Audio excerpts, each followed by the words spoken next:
Hai, kawan. Sebelum kita mula, aku nak kau pejamkan mata sekejap. Bayangkan satu suara. Suara yang paling kau dengar setiap hari, sejak kau bangun tidur sampai kau lelap semula. Suara itu bukan daripada radio, bukan daripada guru, bukan daripada ibu bapa atau kawan-kawan. Suara itu datang daripada dalam kepala kau sendiri. Dan percaya atau tidak, suara itulah yang sedang menulis skrip untuk seluruh hidup kau. Ramai orang fikir motivasi itu datang daripada luar.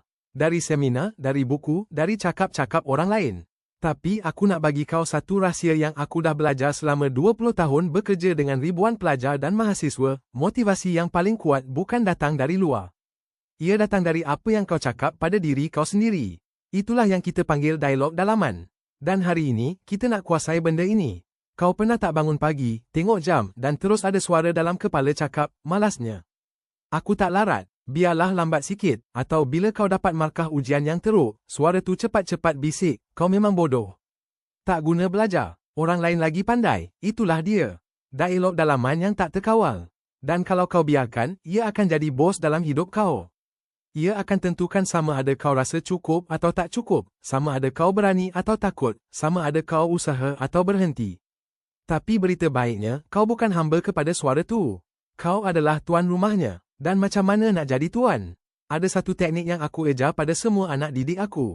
Teknik ni simple, tapi power. Aku panggil ia teknik hentikan dan gantikan. Pertama, hentikan. Bila suara negatif tu mula bercakap, kau mesti berhenti. Jangan layan. Jangan jangan percaya. Cukup sekadar sedar. Macam kau tengah tengok TV, tiba-tiba ada iklan yang busuk, kau tukar channel. Kau tak duduk menangis tengok iklan tu, kan? Sama juga dengan fikiran. Bila suara negatif datang, kau cakap dalam hati, stop. Iklan dah habis. Aku tukar channel. Kedua, gantikan. Lepas kau hentikan, kau mesti gantikan dengan ayat yang lebih berkuasa. Contohnya, kalau suara tu cakap, aku tak pandai math, kau gantikan dengan, aku belum pandai math. Tapi aku sedang belajar. Setiap hari aku makin baik, nampak tak bezanya? Perkataan, belum, tu ajaib.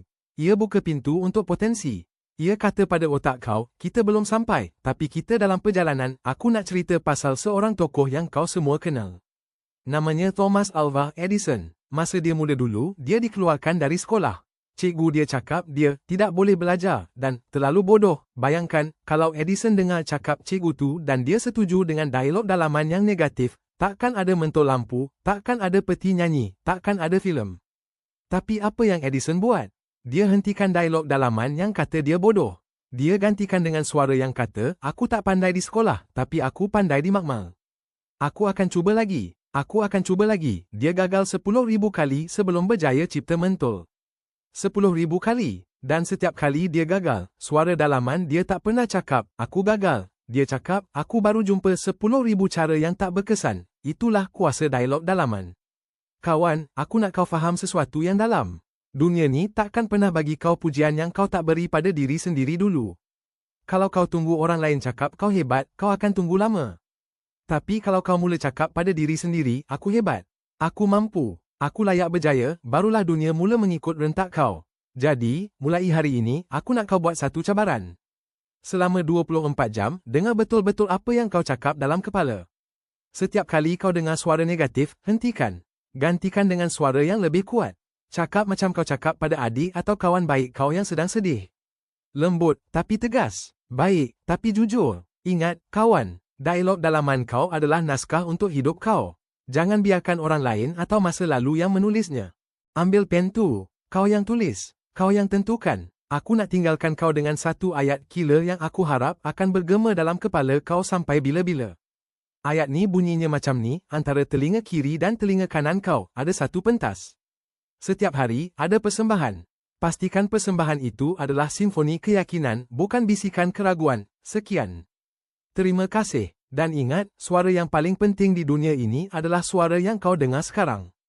Suara kau sendiri. Gunakan ia dengan bijak. Disediakan oleh Ining Collection.